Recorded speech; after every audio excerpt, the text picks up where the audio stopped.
থাকার জন্য police, BGB, paramilitary সব ব্যবহার করেছে, এমনকি সশস্ত্র বাহিনী ব্যবহার করে কারফিউ পর্যন্ত জারি করেও ছাত্র জনতার বিরুদ্ধে পরাজিত হয়েছে। এখন স্বৈরাচারী শেখ হাসিনার হাতে আর কোনো শক্তি বাকি নেই। সেই কারণে স্বৈরাচারী শেখ হাসিনা বাংলাদেশের চিরশত্রু ভারতের ষড়যন্ত্রের কে আহ্বান জানিয়েছে বিডিআরের মতো আরেকটা হত্যাকাণ্ড ঘটাতে। বাংলাদেশ সেনাবাহিনীতে, সেনানিবাসে বা বিভিন্ন কোনো অর্গানাইজেশনে যদি এই ধরনের একটা হত্যাকাণ্ড চালানো যায়, তাহলে ভারতের পরিকল্পনা হচ্ছে বাংলাদেশকে প্রহরী শূন্য করা, বাংলাদেশের সার্বভৌমত্ব এবং স্বাধীনতা রক্ষা করার জন্য আর কোনো প্রহরী বাকি না থাকে। তাই নিজেদের মাঝখানে রক্তক্ষয় শুরু করে দিয়ে সেনাবাহিনীর অফিসার এবং দেশপ্রেমিক সেনাদেরকে হত্যা করে হাসিনা বাংলাদেশের ভিতরে ভারতীয় সেনা প্রবেশ করাবে। তার উদাহরণ আপনারা দেখেছেন এবং শুনেছেন। স্বৈরাচারী শেখ হাসিনা ভারতের সাথে গোপনে বাংলাদেশের বুক চুরে রেল চলাচলের ব্যবস্থা করেছে। যেই ভারতের রেল বিভাগের ভারতীয় সৈন্যের সংখ্যায় প্রায় 70,000 প্রশিক্ষিত সৈন্য, তারা যে কোনো সময় যে কোনো প্রয়োজনে এই উপমহাদেশে যেখানে ভারতের রেল চলে, রেল যোগাযোগ আছে, সেখানে প্রয়োজনে তারা মুহূর্তেই হাজির হয়ে যেতে পারে। তার মানে এই রেল ব্যবস্থার নাম করে বাংলাদেশের ভিতরে চাইলে ভারত প্রয়োজনে 70,000 সেনা মোতায়েন করতে পারে।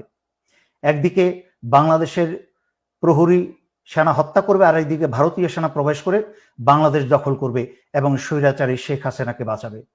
আর তার দায় দায়িত্ব সম্পূর্ণ চাপাবে হচ্ছে জামাত শিবিরের উপরে, এবং স্বৈরাচারী শেখ হাসিনা বলবে যে এই কাজ করে শুরু করেছে বাংলাদেশ সেনাবাহিনীর ভেতরে থাকা জামাতের লোকজন বা শিবিরের লোকজন, যা স্বৈরাচারী শেখ হাসিনার চোরপুত্র জয়ের মুখে থেকে আমরা বেশ কয়েকবার শুনেছি যে সেনাবাহিনীর ভিতরে জামাত শিবির আছে। সুতরাং আমি সকল জনগণকে অনুরোধ করছি, আপনারা এই মুহূর্ত থেকে অত্যন্ত সচেতন হয়ে যান। কোথাও আপনারা একা থাকবেন না।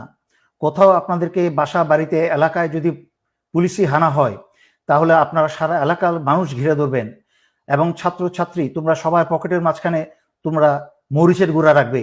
কাছের থেকে এসে ছাত্রলীগ, পুলিশ যারাই তোমাদেরকে ধরে নিয়ে যেতে চাইবে, তাদের চোখে মুখে মরিচের গুঁড়া মেরে দাও। এটা হচ্ছে ন্যূনতম তোমাদের ডিফেন্স। তাছাড়াও হাতে যা পারো তোমরা রাখো সংঘবদ্ধভাবে। নাও আসছি সর্বোপরি সশস্ত্র বাহিনীর প্রতি। ইতিমধ্যে 57 জন ভাই হারিয়েছেন, তখন কোনো পদক্ষেপ নেন নাই ভাইদের বাঁচানো। দেশ ভারতের দখলে চলে গেছে এই স্বৈরাচারী হাসিনার কারণে। 15 বছর ধরে যাবৎ বাংলাদেশের সবকিছু স্বাধীনতা, সার্বভৌমত্ব, এমনকি জনগণের জান মাল, বাংলাদেশের অর্থনীতি সবকিছু ভারতের হাতে তুলে দিয়েছে। আরো অপেক্ষা করবেন নিজের এবং নিজের স্ত্রী সন্তানের রক্ত দিয়ে?